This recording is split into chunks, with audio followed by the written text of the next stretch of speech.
al 12 de mayo yo estoy viajando. ¿Ya? Voy a un congreso y bueno, son esos 10 días voy a estar fuera, que significaría una semana, y eso que no es tanto, ¿no? Hasta el martes paso clase, el jueves es 2, lunes, martes y jueves serían 4 clases, ¿ya? Porque el 12, ¿cuándo es? ¿Lunes? Domingo. ¿Sí? Serían 3 clases. Sí. Ya voy a hablar yo ahí, si bien puede que el doctor Yair venga, que se las dé las clases, no importa, que la lea como quieran ustedes, pero cuando yo venga, porque yo tengo que dejar a un reemplazante, o sea, no me puedo ir sin dejar a nadie, por lo tanto lo voy a dejar a él, ¿ya? ¿Lo escuchan? Él lee, y cuando ya yo llegue hacemos un repaso de todo lo que él haya avanzado. ¿Está bien?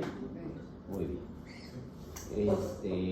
Eso fue, también hablé con la doctora Darraz, ¿ya? Entonces, y es lo mismo que le he explicado y le estoy explicando a usted. Sí o sí tengo que dejar un reemplazo, sí o sí, ¿ya? Entonces, ante eso va a quedar eso, ¿ya? La práctica, eso sí, no hay problema porque sí la podemos hacer con él. Hoy día es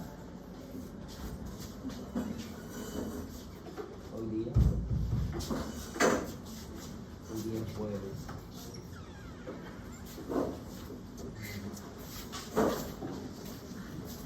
Hoy día podríamos sacar una clase con él. Yo tengo la reunión de colegas.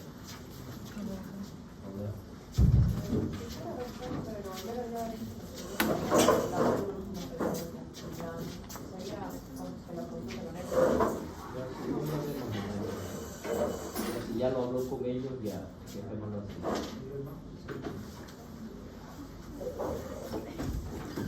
Ya. Bien, vamos a entrar en lo que falta del tema de coma. Simplemente parte clínica que ya la habíamos visto nosotros y que es más de todo de un contexto general, que es el que le estaba comentando. Ya lo hemos visto, la fisiopatología, de cómo es que se produce, eso es lo más importante. Porque ahora vamos a entrar a un módulo que es casos. Esta es una de las especialidades en las cuales las consultas, valga la redundancia, en consulta externa de cualquier centro hospitalario ocupa el primer lugar, o dentro de las que están en el primer lugar. Porque ¿quién no sufre un dolor de abdomen? A estómago, dicen los pacientes. Le duele su estómago, le duele su barriga, para los que son de Santa Cruz, que es lo que se entiende y se comprende. Entonces, con eso lo vamos a relacionar con el tubo digestivo. Y cuando hablamos nosotros del tubo digestivo, nos estamos refiriendo desde la boca hasta el ano. Ese es el tubo digestivo donde está incluido lo que viene a ser esófago, estómago, intestino delgado, intestino grueso, y terminamos directamente en el recto. Dentro de esto existe una historia para ella, porque vamos a ver que cada segmento del tubo digestivo va a tener una función especial. El único que no cumple ninguna función, y que para mí es un tubo, es el esófago. Lo único que sirve para darnos problemas. Claro, vamos a tener de todo. Porque no interviene más que en el paso del bolo alimenticio. Claro que si no existiera tampoco pudiéramos llegar al estómago, ¿no? ¿Verdad? Entonces esa es una de sus funciones. Después en el estómago, el intestino delgado, el intestino grueso, tienen una función especial. Aquí nosotros nos vamos a referir ahora a lo que viene a ser la anatomía y la fisiología del aparato. Para hablar de Paracelso, por ejemplo, habló de la digestión, que decía que no era simplemente masticar los alimentos, sino que intervenía una sustancia química. Y además de eso, ya Spallanzani, ¿qué fue lo que dijo? Esta se hace para que ocurra esta digestión química, tiene que haber un jugo que está producido en el estómago, y él le llamó jugo gástrico. Y ya vino Claude Bernard, ya que dijo, esta no solamente va a estar en el estómago, sino que va a ser completada para que llegue a cumplir las funciones necesarias dentro del intestino. Entonces, cada uno de ellos dio un aporte importantísimo para esto y habló, ya en los estudios ustedes han visto diferentes formas de estudiar la anatomía, había hasta dibujantes que se dedicaban a hacer esquemas basados en cuerpos humanos, disecados y de la forma como lo hacían. Llegaron a precisar que tiene 11 metros, que es ahora ya que se lo completa, desde la boca hasta el ano, y esto vamos a ver nosotros la cavidad bucal, el esófago, el estómago, intestino delgado, intestino grueso. Pero para que se complete esta función se necesitan glándulas que secreten sustancias, y dentro de esas glándulas pues están las glándulas anexas, como son las glándulas salivales, el hígado, el páncreas, las glándulas gástricas y las glándulas intestinales. Dentro de todo este proceso de la digestión tenemos que hablar de etapas que van a pasar, y esas etapas, la primera de ellas es la ingestión. Es cuando los alimentos son triturados en la boca por los dientes y se mezclan con la saliva. A eso le vamos a llamar ingestión. La digestión son las enzimas de los jugos. Aquí ya, ¿qué es lo que van a hacer? Van a descomponer los nutrientes en moléculas mucho más pequeñas o más sencillas. A eso le vamos a conocer como digestión. Y absorción tenés 68. Absorción. Es su examen. La absorción, esta molécula de acá, que son las más sencillas, tienen que atravesar, no ver las paredes, por lo tanto se tienen que seguir dividiendo, tienen que llegar a las paredes del tubo y van a ser transportadas por la sangre, es decir, van a atravesar el endotelio. Aquí, miren ustedes, una vez que sucedió la absorción de estos nutrientes, de estas moléculas pequeñas, ya viene la asimilación. ¿Quién lo va a hacer? Las células. Las células aquí van a utilizar esto, ¿para qué? Para que puedan obtener la energía necesaria o fabricar nuevas moléculas. Y por lo último, la defecación. Aquí las sustancias que no fueron digeridas, que no fueron absorbidas, van a ser eliminados por el ano. Entonces, cada uno de ellos tiene un componente principal. En la cavidad bucal, ¿qué es lo que van a intervenir? Los labios, la lengua, los dientes, las glándulas salivales, el istmo de la fauce y la amígdala, que va a entrar directamente, ¿para qué? Para que pueda ocurrir este momento de la ingestión y la deglución. Y aquí vamos a ver nosotros cuáles van a ser estas partes principales. Ya que nosotros sabemos, ¿no?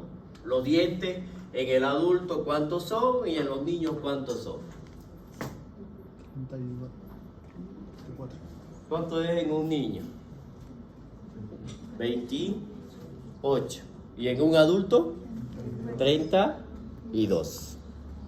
Miren, nosotros vamos a ver eso y la estructura que forman los dientes, cómo están, la disposición que van a tener esto.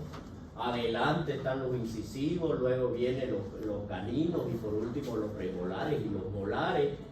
Y por lo tanto la función principal de esta cavidad bucal vendría a ser la recepción y la prueba de los alimentos. La masticación y la trituración la producción de las enzimas, aquí es donde comienza la digestión, miren ustedes.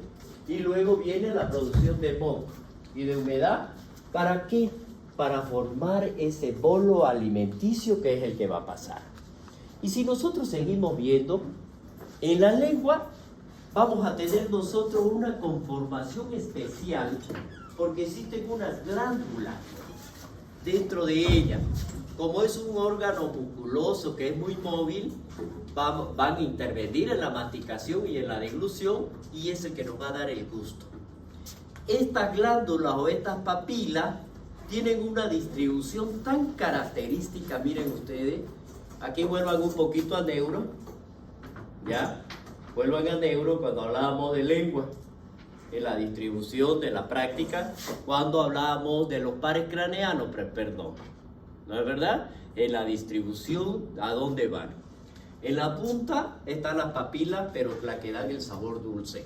Luego vienen las laterales o casi laterales, la del sabor salado y miren ustedes la del sabor ácido.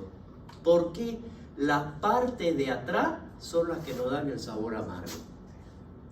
Entonces cada uno de ellos mezclado es la que nos va a permitir a nosotros tener ya una sensación más clara del alimento que estamos consumiendo. Y por eso los catadores son especialistas porque desarrollan la función de cada una de estas papilas. El catador de vino, el catador de alimentos, hace esto. Por eso el órgano hace la función, o mejor dicho, la función hace al órgano, que es lo que está dando. Bien. Si nosotros seguimos viendo de esto, las papilas gustativas, la filiforme, por ejemplo, no poseen botones gustativos, pero son las más abundantes. Luego tenemos nosotros la fungiforme, que son las más numerosas y las vamos a encontrar en la punta. Las caliciformes, en este caso, son las que van a formar una B invertida, miren ustedes acá, ¿ya? Y están en la base de la lengua. Y los dos últimos tienen botones gustativos. Es para ver algunas de las características, ¿listo? Perdón, que me picó mío. El diente. Aquí, ¿qué es lo que va a pasar? La disposición que tienen las estructuras. La corona, tienen una raíz, tienen un cuello, el tipo, los incisivos, caninos, premolares, molares. Es la disposición, la forma de cada una de ellas para ver la trituración y cómo participan en la alimentación. Las 20 piezas habían sido 9.28 en los niños y 32 en los adultos. Esa es la disposición que van a tener cada uno de ellos. Si nosotros vemos dentro de las glándulas de las salivales, nosotros vamos a tener, yo diría, tres grupos principales: lo que son las parótidas, lo que son las submaxilares y lo que son las sublinguales. Dentro de este grupo nosotros en medicina nuclear, por ejemplo, hacemos un estudio que es un estudio de glándulas salivales para ver algún tipo de alteración en la secreción y en la eliminación. Entonces al paciente le vamos a administrar nosotros perterneciato y le vamos a hacer un estudio dinámico de la cara para poder identificar las glándulas. Y en el minuto 10 se le da limón. Ni siquiera se lo nombramos al paciente, ni siquiera él sabe que le vamos a dar limón. ¿Por qué? Porque es ácido y eso hace de que haya una contracción de las glándulas salivales. Y por lo tanto yo voy a ver el vaciamiento hacia la boca, primero el acúmulo y luego el vaciamiento. Y esa curva que hace me permite evaluar si está en el tiempo o no necesario. Porque si una de ellas, porque yo las voy a evaluar las 4, si una de ellas me falla y que hace esto aquí y no me elimina y hace así, entonces significa que hay una obstrucción. Y si ni una de ellas funciona, entonces el problema es de las 4 y eso ya son colagenopatía. Ahí está el síndrome Schreiber. que una de ellas y que afecta principalmente a las glándulas. Ojo, creen si quieren escriben así. ¿Ya? Entonces miren ustedes aquí la parótida, las submaxilares, las sublinguales. Y aquí, si vemos nosotros, de la saliva, contiene ya una enzima que es la amilasa. Aquí es donde se va a degradar el almidón y la lipasa lingual degrada las grasas, agua, sal, el lisozima, que son ya bactericidas, y las mucinas, que son lubricantes. Miren ustedes, la saliva no es saliva nomás, tiene su función. Entonces, si vemos nosotros cuáles van a ser estas funciones, son mezclarse con los alimentos para favorecer la deglución, en primer lugar. Las enzimas, que son la primera, que es la tialina, o también se la conoce como la amilasa salival, comienza la digestión del almidón en la boca y queda inactivada por el ácido clorhídrico cuando llega al estómago. Lo que hace por la mucina, que es la que se va a producir también ahí, o que va a estar dentro de la boca, lubrica la cavidad vocal para evitar que se dañen las células dentro de ella. Arrastra las sustancias y gérmenes hacia el estómago, evitando que éstas se queden en la boca, y participas en los procesos de la sed. ¿No tenemos sed? Producimos saliva, y con eso saciamos, no en el 100%, porque después, si está deshidratado, el paciente se deshidrató y no produce ni saliva. El proceso de la deglución, ¿qué es lo que va a abarcar? Miren, la fase oral. Esta fase, que es la primera acá, es totalmente voluntaria. Lo que va a hacer es que la lengua comprima el bolo contra el paladar y lo empuja hacia atrás. Eso es lo que hace en primer lugar. Y luego viene la segunda fase, que es la fase faríngea. Ya este es reflejo, porque ya hemos deglutido. Pero esta fase de aquí, de la fase faríngea, como es un reflejo, ¿qué es lo que hace? El paladar blando, miren ustedes, se va a elevar. ¿Para qué? Para que se cierre la cavidad nasal, en primer lugar. Luego, ¿qué hace? La epiglotis, que está aquí, esto así, ¿lo ven? Se siente. Entonces, se va hacia atrás y cierra la tráquea. Eso es lo que va a hacer.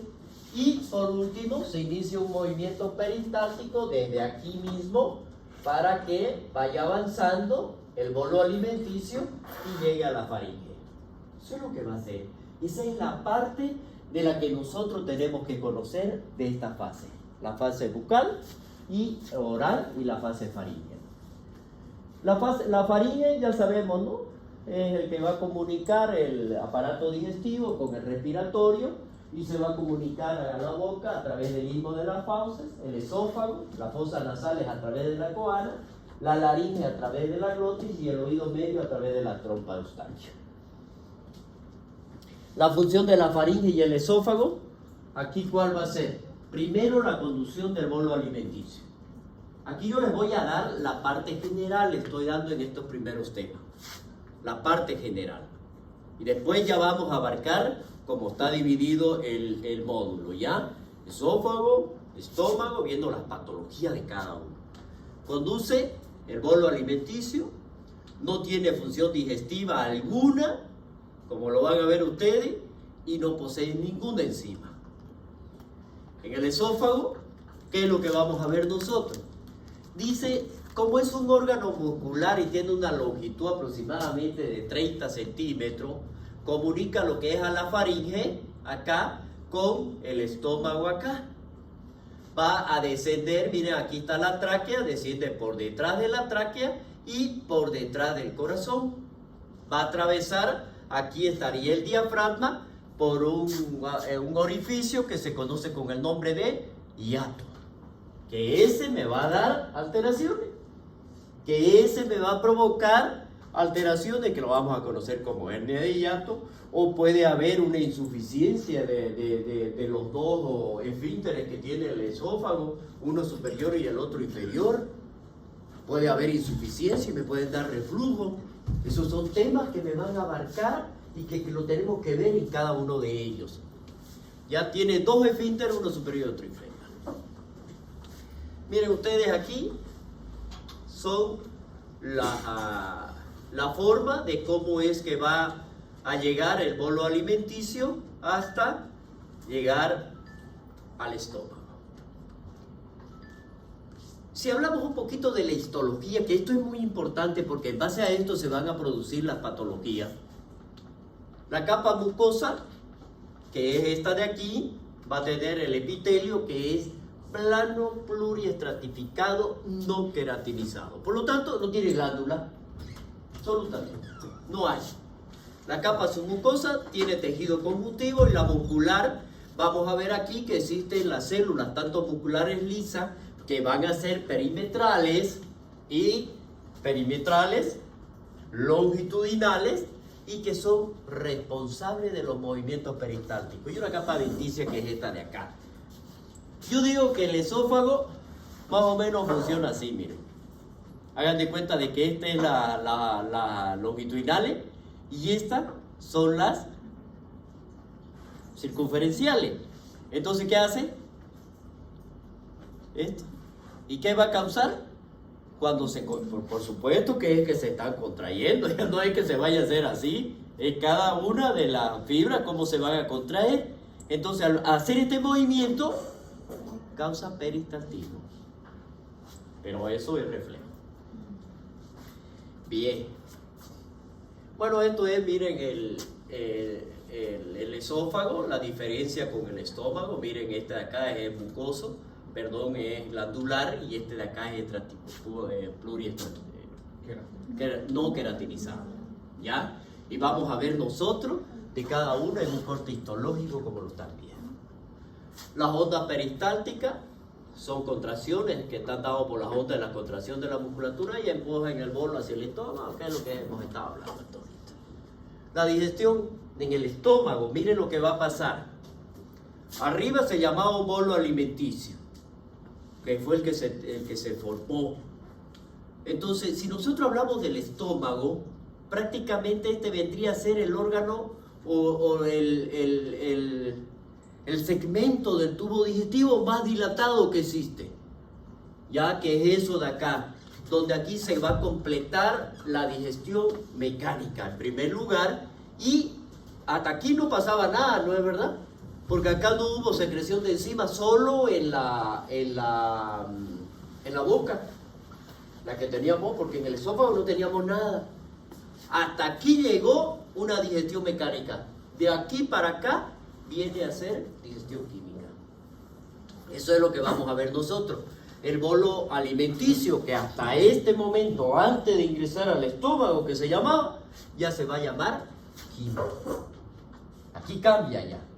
¿Por qué? Porque están interviniendo sustancias químicas. Todo esto le estoy explicando porque vamos a entrar, cuando hablemos de estómago, de alteraciones de estos niveles que me van a llevar a gastritis, que me van a llevar a úlcera, a cáncer, etc.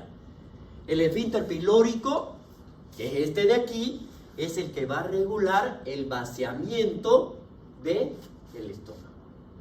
Arriba tenemos al cardia y abajo tenemos al píleo. Son los dos esfínteres. La función del estómago, entonces, ¿qué es? La digestión de los alimentos mediante la acción de los jugos gástricos y la formación del quimoácido. La pared gástrica, esto es muy importante. La mucosa gástrica, las glándulas gástricas que están por debajo de estas rugosidades que están en la mayor concentración, acá en el fondo, que sería esto, y en el cuerpo, que sería este lugar. A esos dos niveles es donde vamos a tener nosotros la mayor concentración de glándulas. No le estoy diciendo cuáles, no le estoy diciendo, ¿ya? Secretan la mayor parte del jugo digestivo, que son las enzimas digestivas y el ácido clorhídrico. Las células principales, vamos a ver las células secretoras en las glándulas gástricas que secretan las enzimas, células parietales, células secretoras de las glándulas, que esto vendrían a ser conformar específicamente todo el componente del jugo gástrico. Ácido clorhídrico, factor intrínseco para la absorción de la vitamina B12, eso lo hacen las células parietales. Las células endocrinas, esto es muy importante porque secretan dos enzimas. o dos hormonas, si quieren llamarlo así, la gastrina y la grelina. Y vamos a ver después, cuando en un paciente nosotros tenemos un proceso gástrico, una gastritis, esta gastrina, que es la encargada de estimular a las células parietales para que exista la producción del ácido clorhídrico, es la que nos va a perjudicar más. Por lo tanto, la tenemos que inhibir. Bueno, ya vamos viendo ya qué tratamiento es el que vamos a dar. La musculatura gástrica, la capa gruesa del músculo, que tiene 3 distintas subcapas, son longitudinal, que vendrían así, la otra que vendría a ser circular y la otra que vendría a ser oblicua.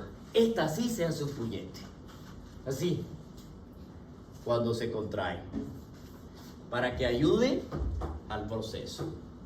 Son las 3 capas. Bueno, esas son las 3 capas.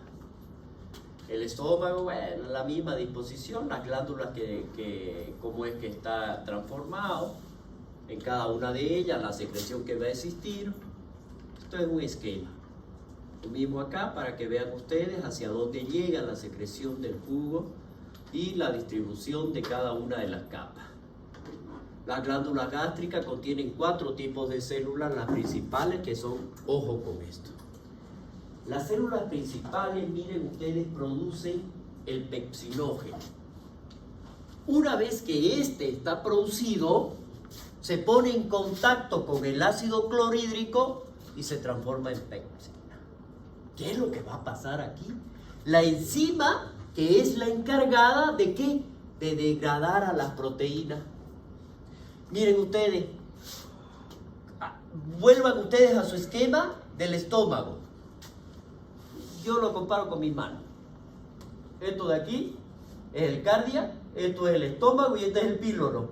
Y aquí está el antro. Acá está el fondo y aquí está el cuerpo. En el antro pilórico, que vendría a ser esta parte de aquí. ¿Señor, no bueno? En el antro pilórico, ¿qué es lo que hace? Se segrega una enzima que es la lipasa, en este caso. ¿Y dónde va a actuar? No sobre todos los lípidos, pero sí sobre algunos. Eso es otro. Eso hacen las células principales. Las células parietales, miren, producen ácido clorhídrico. ¿Dónde la vamos a encontrar en mayor cantidad? En el fondo y en el cuerpo. Esta. Las células mucosas son las que segregan moco y por lo tanto protegen la pared del estómago. Y las células G, estas son las que producen la gastrina. Esta es la porción endocrina. Las células endocrinas. Esta es una hormona. ¿Qué fue lo que les dije anteriormente? ¿Encargado de qué? De estimular a esta célula para que produzcan ácido clorhídrico. ¿Ya? Bueno, eso es lo mismo, ¿ya? Desde el esófago, el bolo alimenticio pasa al estómago, luego entra la célula de la glándula. Es lo mismo. Es lo mismo. ¿Y ese perro?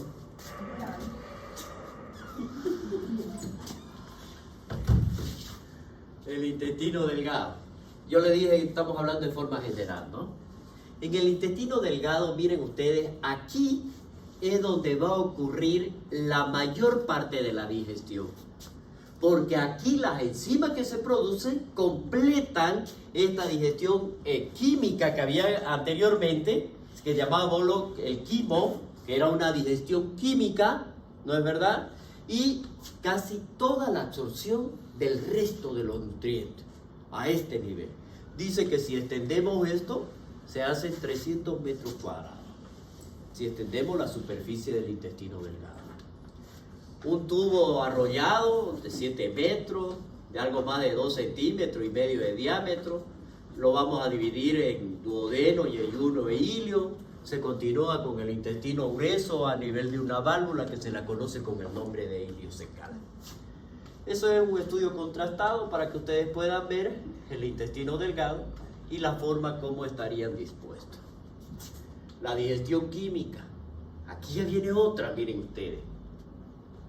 Aquí interviene un órgano importantísimo, 2 órganos diría. el páncreas y el hígado.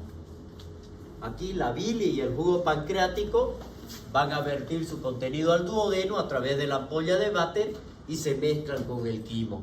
Las glándulas intestinales entonces son las encargadas de secretar el jugo intestinal.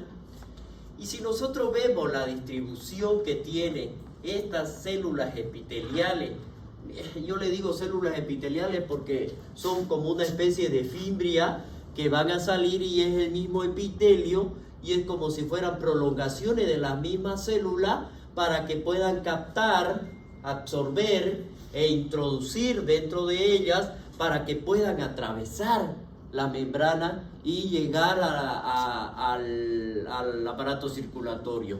Son esas lo que van a hacer que esta superficie de absorción se haga gigante de cada una de estas. Si nosotros vemos un poquito en la fisiología del intestino delgado, es donde se va a producir la digestión mecánica por los movimientos peristálticos, mezclan las sustancias que componen el quimo y esta de aquí hasta acá, que una vez que pasó al intestino delgado y cuando se mezcló con todas las sustancias químicas que habían ahí, ya no se va a llamar quimo, se va a llamar kilo.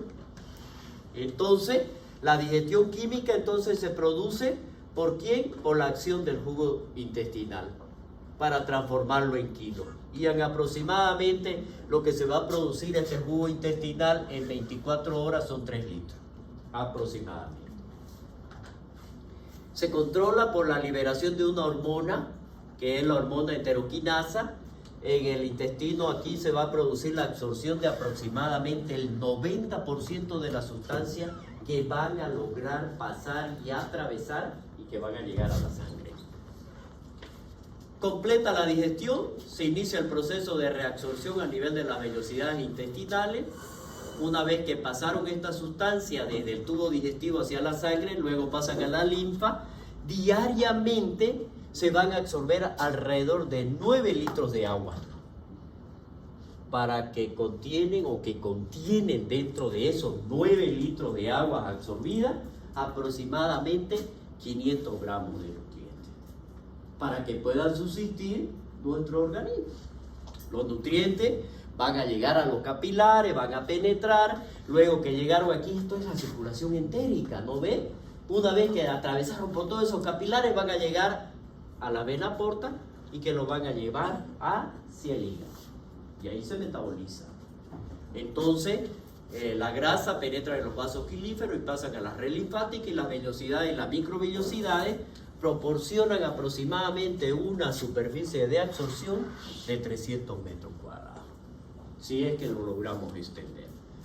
El hígado, esta es la más grande del organismo, pesa aproximadamente 1.5 kilos, color rojo, consistencia blanda, se divide en 4 lóbulos, derecho, izquierdo, caudado y cuadrado, y recibe sangre en la vena porta. Aquí vamos a ver nosotros que vienen directamente del intestino. Ya dijimos nosotros qué es lo que va a tener, todos los nutrientes. Recibe sangre en la arteria hepática, en la cual le aporta oxígeno. Y la vena de los lobulillos que confunden en la vena hepática. Esto ya es para que lleguen a las venas cavas. Bueno, esta es una imagen real, ¿ya? En el cual se ve y se identifica el hígado con sus diferentes proyecciones.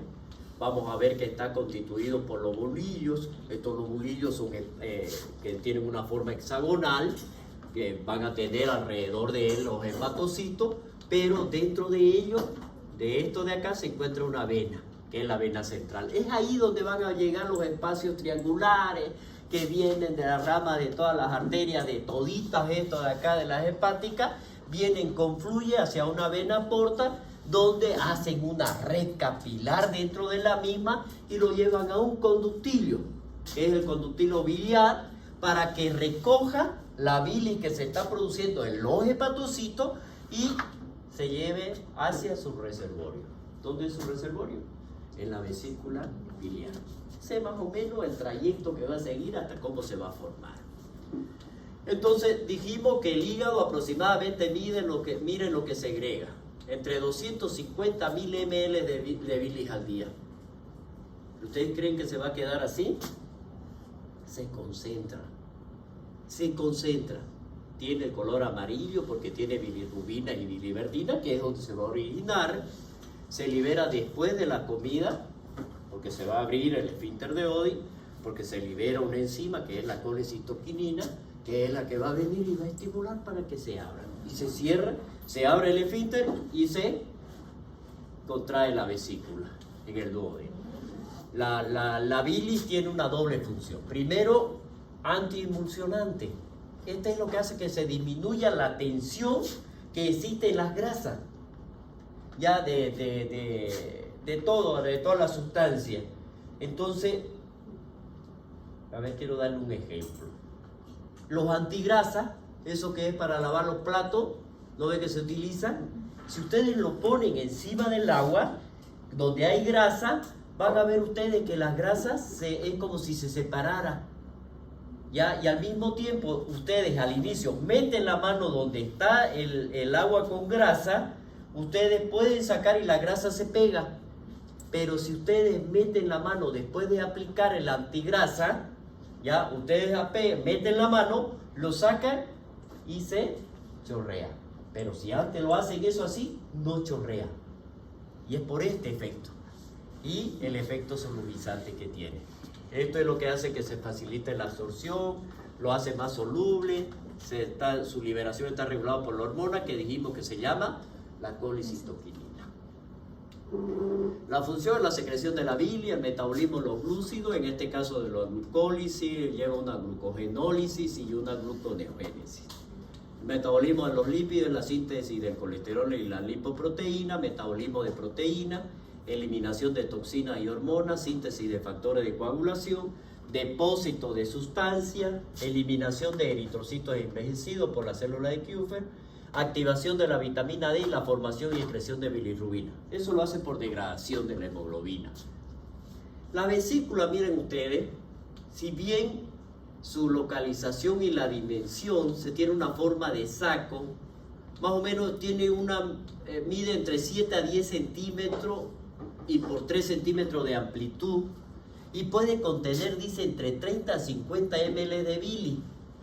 Como está por debajo del hígado, entonces permite de que ésta pueda dilatarse, ya cuando está llena.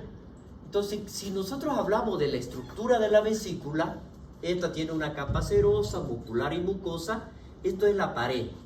Por lo tanto, el revestimiento dice que tienen pliegues que hace parecer como si fueran esas rugosidades que tiene dentro, se parece al pliegue que tiene el estómago por dentro.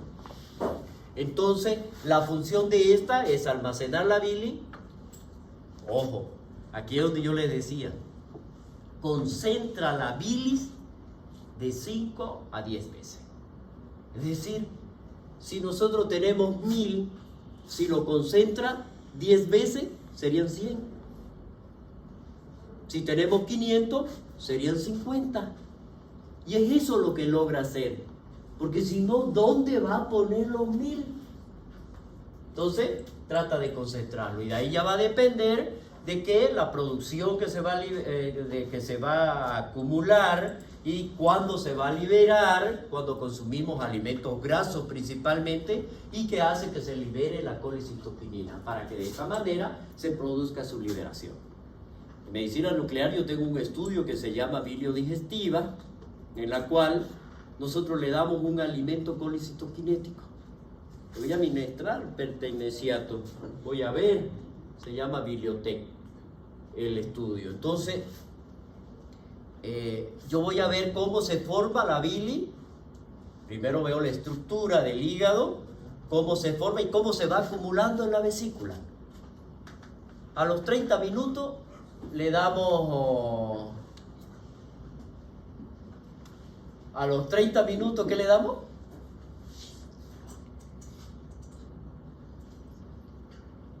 Le damos un alimento graso. Pero generalmente, ¿qué le damos nosotros? Le damos un sándwich de huevo. De huevo. Podría ser de jamón, digamos lo que tiene, pero tiene que ser grasoso. Entonces le damos un sándwich de huevo con mayonesa alrededor. Entonces el paciente en los 2 o 3 primeros bocados, cuando él deglute, vamos a ver que se libera la colicitoquinina y hay contracción de la vesícula. Y nosotros lo vamos a ver cómo pasa al conducto y va a llegar a las asas intestinales. Primero llega al intestino delgado, ¿no? A la válvula ileocecal, para subir hacia el intestino grueso y de esa manera poder nosotros identificarlo claramente. Y lo vemos todo, de cada uno, sus componentes de cada uno. Y ahí es donde nos va a permitir estudiar todo esto. Si nosotros vemos, esta es la forma, ya emulsiona la grasa, neutraliza la acidez del quimo y favorece la absorción de los ácidos grasos. Tiene sales biliares, proteína, colesterol, hormona, pigmento que es el color verde, que es la bilirrubina, y se produce por los hepatocitos. Y ya dijimos cómo es que llega, se produce, llega a los canalículos biliares y de ahí como ya sabemos, ¿no es verdad? Y se almacena en la vesícula de forma temporal. De forma general, el páncreas tiene unos 20 centímetros de longitud y unos 5 centímetros de grosor. Esta es una glándula mixta, porque es endocrina y es exócrina. ¿No es verdad? Los islotes de Langerhans segregan la insulina, el glucagón, regula el metabolismo de los glúcidos y como glándula exócrina fabrica el jugo pancreático. Si nosotros vemos aquí el jugo pancreático, dice que aproximadamente en 24 horas se produce hasta 1500 ml. Y eso va a estar determinada por la acción de una hormona. O sea, la producción de este jugo pancreático en el páncreas, valga la redundancia, va a estar determinada en función a una hormona que se va a formar en el intestino delgado. ¿Cuál es esta hormona? La secretina y la pancreosimina. Si no hay esto, no hay la formación del jugo pancreático. La pancreosimina, miren ustedes, produce el jugo pancreático rico en bicarbonato de sodio y enzimas digestivas que se encargan de la digestión de la proteína y de los hidratos de carbono. Ojo. Y la secretina, que también produce jugo pancreático, pero es rico en bicarbonato, ¿para qué? Para rebajar el grado de acidez del quimo. No se olviden que está llegando como quimo, ¿no es verdad? El jugo pancreático tiene enzimas como la amilasa pancreática, la lipasa, tripsina, quimiotripsina, peptidasa, nucleasa, bicarbonato. Va a llegar al duodeno a través de Wilson y se une con el colédoco y va a desembocar en la ampolla de Bate. Existe también un conducto. Ese es el conducto accesorio, pero ni se lo nombra después. Bueno, eso es un esquema. ¿Ya? El intestino grueso mide 1.5 metros, 6.5 centímetros de diámetro. Aquí se produce la absorción del agua, de los iones inorgánicos, formación y eliminación de heces fecales. Contiene abundante flora bacteriana, que son los que van a hacer que se fermenten los residuos que no fueron digeridos, y sintetiza 2 vitaminas, la vitamina K y la vitamina B. El tránsito colónico normal varía entre 18 a 72 horas. Estamos hablando de una media de aproximadamente 35 horas. ¿Qué es lo que tarda? El alimento que consumimos ahora, más o menos en un día, lo vamos a tardar en eliminar. Dice una media de 35 horas. Eso es lo normal. Entonces, si vamos acumulando heces fecales, entonces ahí ya es donde van a venir los problemas. ¿Por qué? Si normalmente tendríamos que haber hecho una vez, como mínimo, defecar una vez. Si no se hace eso, no es normal. Entonces ya vienen los estreñimientos, la detención. ¿Por qué? ¿Qué es lo que está pasando? Entonces eso también hay que estudiarlo. O si no, y si es muy rápido, también ¿por qué hay que estudiarlo? Bueno, ¿por qué está haciendo rápido? ¿Por qué está haciendo muchas veces? ¿Ya? Entonces las heces fecales pues, son los restos de los alimentos no absorbidos, que son la celulosa, la célula epitelio intestinal y bacterias intestinales. Tienen un olor característico por la fermentación pútrida que ya habíamos hablado de las proteínas, y la forma va a depender del tiempo que vaya a pasar en el colon.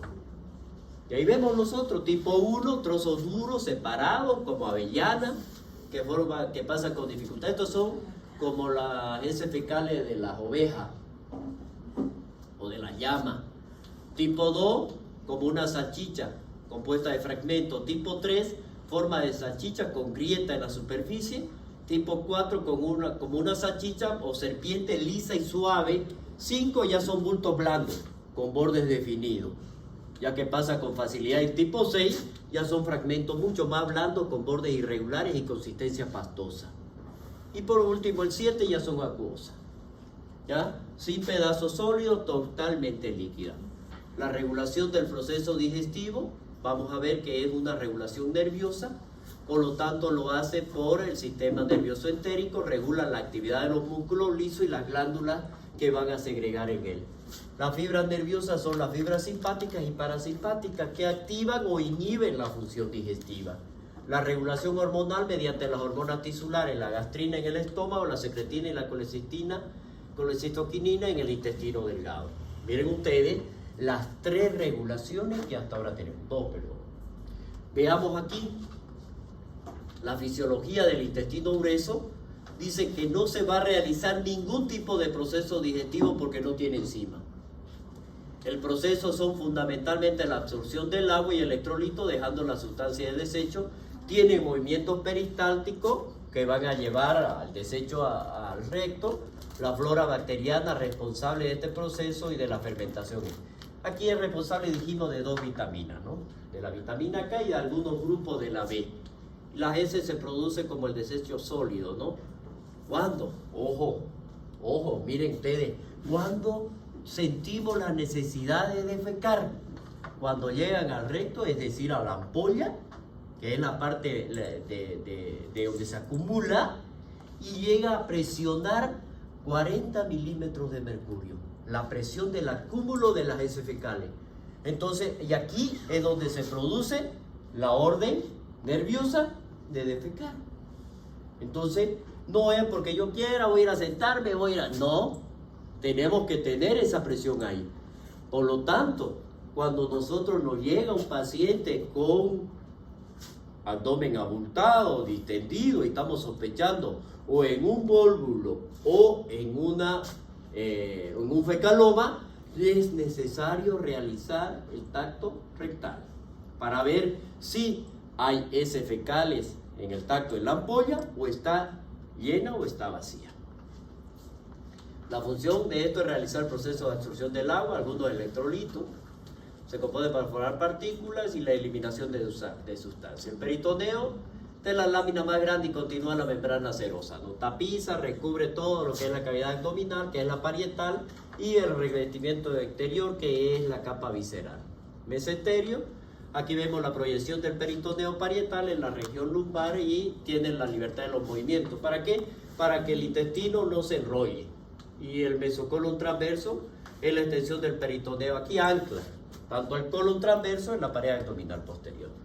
Bueno, esto era el peritoneo ya. 2 capas, la capa exterior que ya dijimos, la capa interior que es el visceral. El espacio entre ambas capas se denomina cavidad peritoneal y tiene alrededor de ella, que es aproximadamente 50 ml de líquido, que permite el movimiento de los intestinos. La mayor parte de los órganos están adheridos a la pared abdominal, en este caso por el mesenterio, ¿no? Y entonces el peritoneo es el órgano que tiene que ser alimentado por vasos linfáticos y nervios. Ojo que es importante esto, porque si estos vasos linfáticos se llegan a obstruir, me va a llegar a provocar una isquemia y posteriormente un infarto y una necrosis del peritoneo. Y eso nosotros tenemos que solucionar ya, inmediatamente. Y las alteraciones que me dan acá, que después lo vamos a ver nosotros cuando nos corresponda, nos lleva a una emergencia de cirugía o utilizar antitrombóticos para poderle salvar la vida. Si no, chao. ¿Tiene tiempo?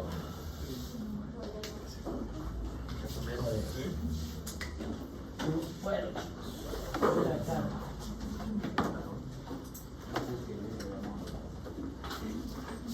Este tema es el que le decía yo de semiología abdominal.